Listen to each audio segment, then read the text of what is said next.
Bonjour à toutes et à tous, bienvenue. Aujourd'hui, on poursuit l'apprentissage des articles en anglais. On va se concentrer principalement sur l'article the et les unités 74 à 76 de la grammaire bleue de Murphy.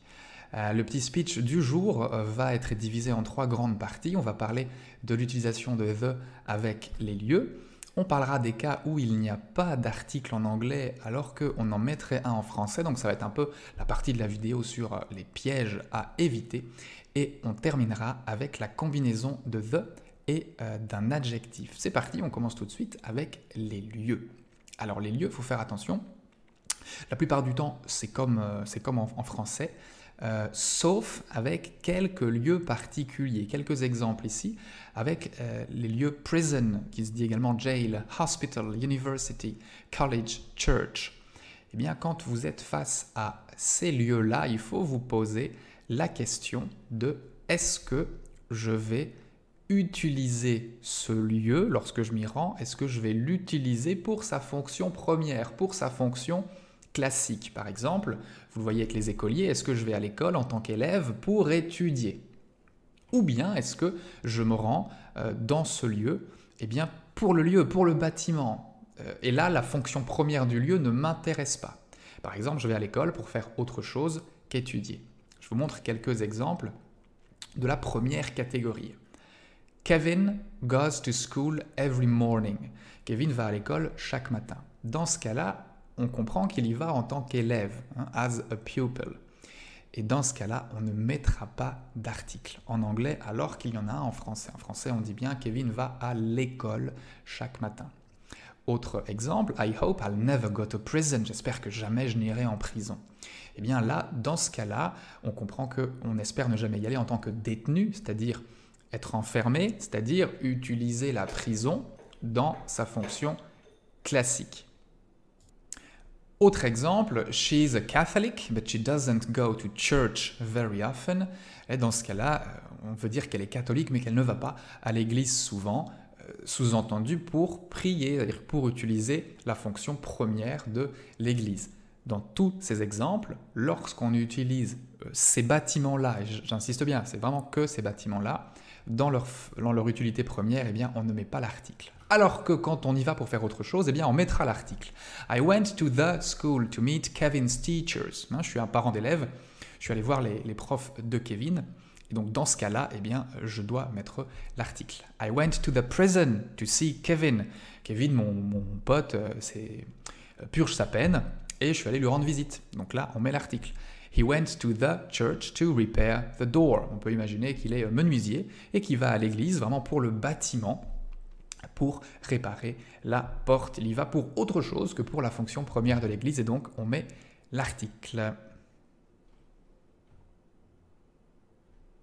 Alors, quand on hésite à mettre un article ou pas, en anglais, il faut se poser la question de est-ce qu'on parle d'un nom en général ou on va parler d'un nom de manière spécifique. Et ça, eh bien, ça va diriger toute la construction de ces groupes nominaux. Par exemple, I am afraid of spiders. J'ai peur des araignées. Quand vous dites j'ai peur des araignées, eh bien, vous parlez des araignées en général. Ce n'est pas celles à qui il manque une patte, ce n'est pas celles qui vivent en Amérique, dans la forêt amazonienne, c'est en général toutes les araignées. J'ai peur des araignées en général. Autre exemple, spiders are scary insects. Dans ce cas-là, en français, la traduction sera différente.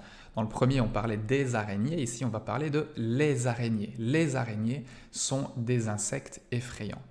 Mais quand on dit les araignées sont des insectes effrayants en français, vous voyez, on parle de manière générale, on parle des araignées en général. Et donc attention, l'article en anglais ça peut être compliqué.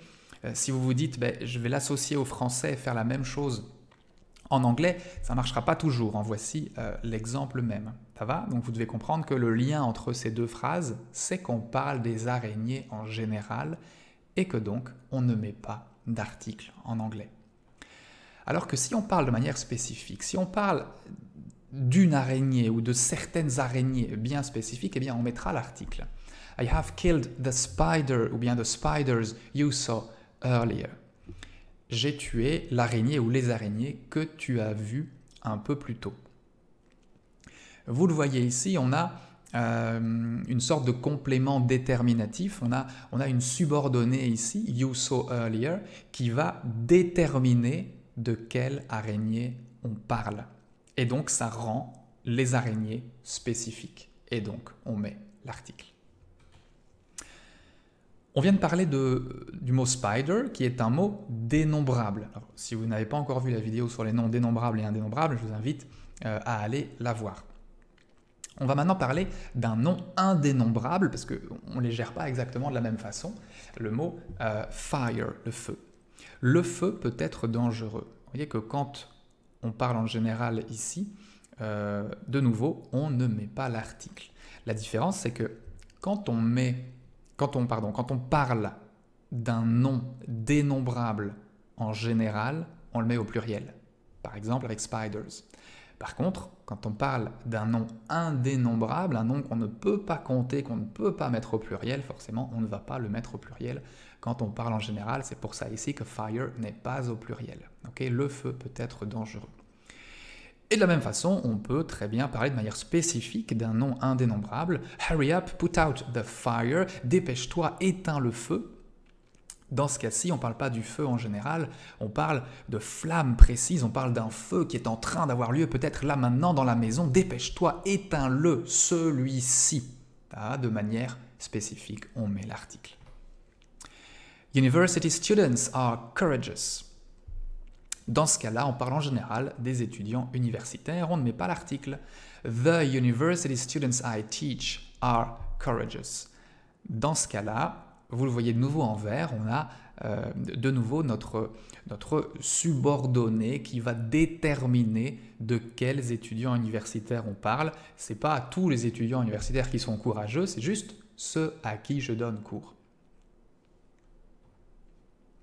Alors, avec le mot most, on peut se tromper, surtout quand on est francophone.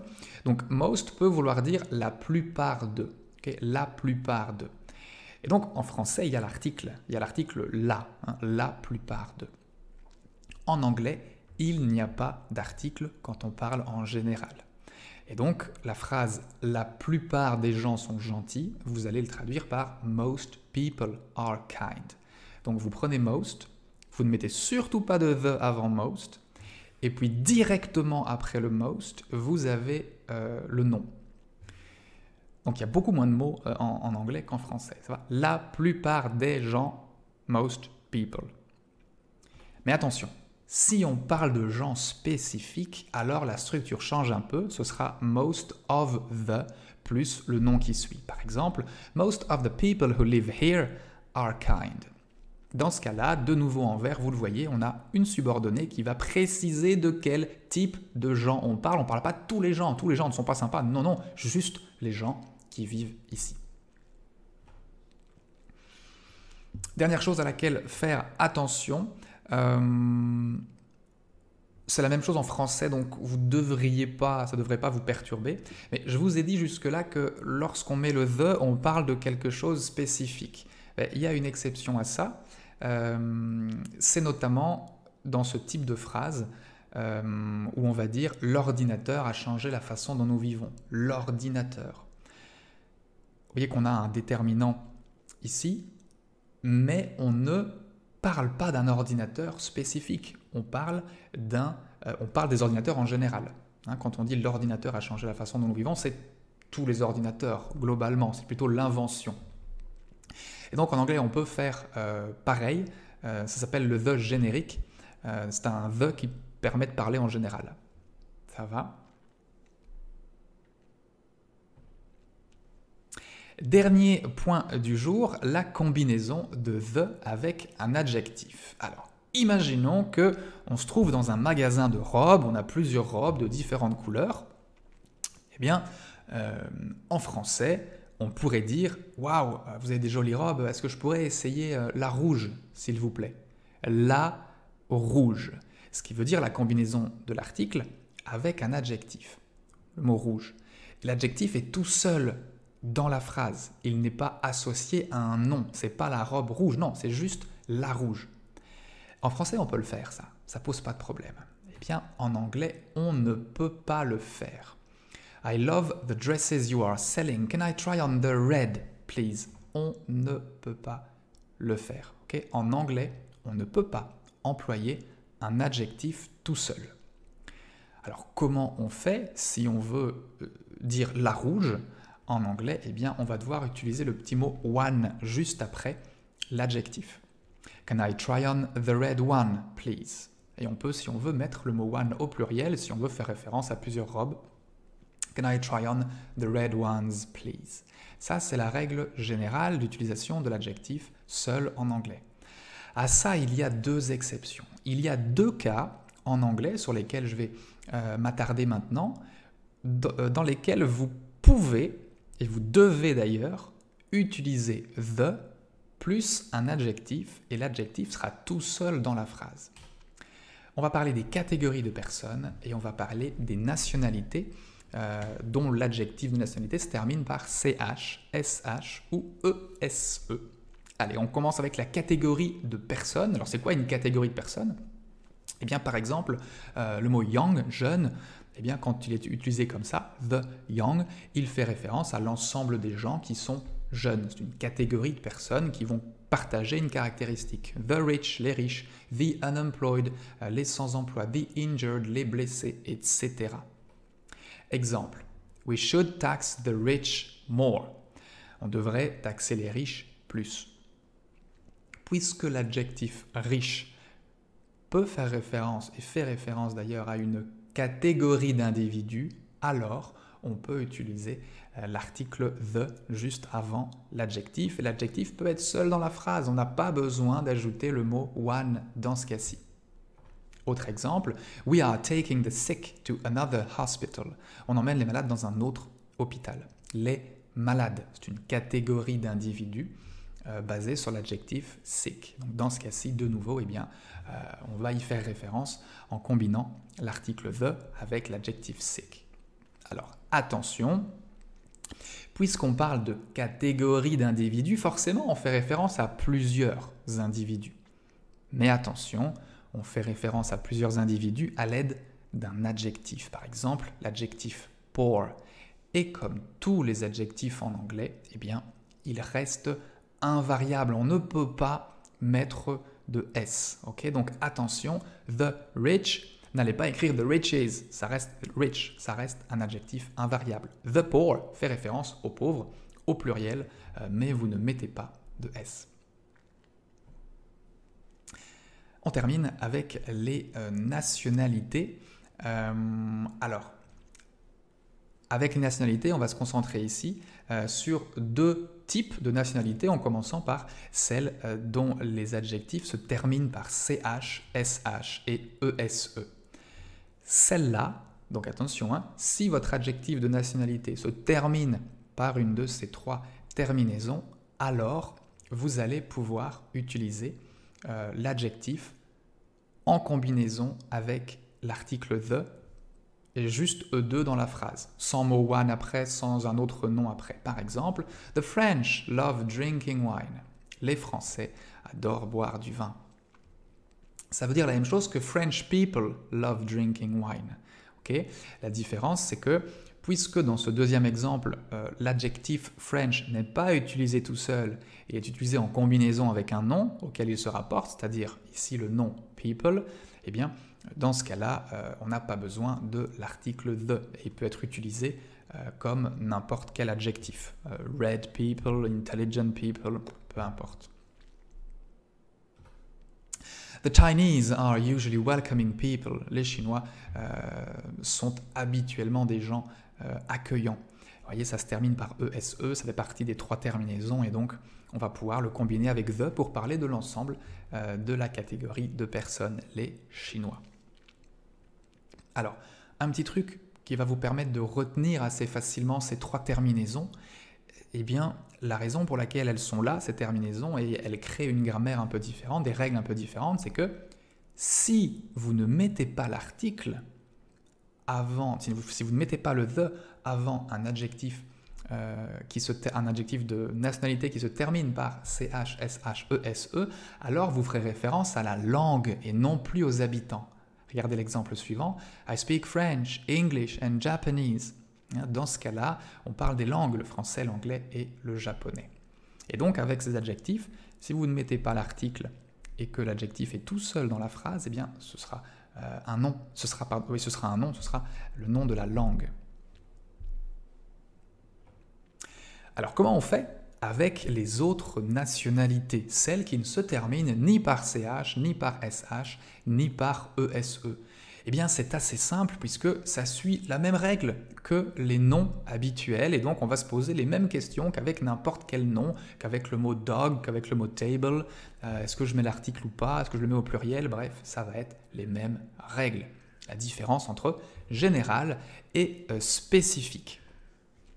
Par exemple, si je parle en général des Américains et que je dis « I love Americans », dans ce cas-là, on va mettre « American » au pluriel, c'est un nom dénombrable, et on ne mettra pas l'article juste avant parce qu'on parle en général. C'est la même chose qu'avec « spider » tout à l'heure, vous pouvez comparer les deux exemples. Et puis je pourrais parler des Américains de manière plus spécifique « The Americans invaded Iraq in 2003 ». Dans ce cas-là, on ne parle pas de tous les Américains. Quand on dit « The Americans », on fait référence à un sous-groupe, un petit sous-groupe d'Américains, à savoir l'armée. Et donc, on va mettre l'article « the ». I saw Turks at the market yesterday. J'ai vu des Turcs au marché hier. On ne parle pas de manière spécifique ici, on parle de quelques Turcs et pas de Turcs spécifiques. Alors que si on ajoute notre petite subordonnée déterminative, par exemple, the Turks you told me about, les Turcs dont tu m'as parlé, eh bien, ils sont arrivés. Dans ce cas-là, on parle de Turcs spécifiques, des Turcs dont tu m'as déjà parlé, et donc là, vous avez besoin d'utiliser l'article the. Ça va donc? Pas de panique, pas de problème, normalement, avec les autres nationalités, ça suit les règles classiques de l'article en anglais et des pluriels en anglais également. Voilà, c'est tout pour cette vidéo sur les unités 74 et 76 et l'utilisation de the. J'espère que ça vous a plu et que c'était clair. Si ce n'est pas le cas, si vous avez des questions, s'il y a des choses qui vous perturbent après avoir visionné cette vidéo, n'hésitez pas à laisser un commentaire en dessous, à me poser des questions en dessous. Je me ferai un plaisir d'y répondre. Je vous souhaite une merveilleuse fin de journée ou soirée et on se dit à bientôt. Salut!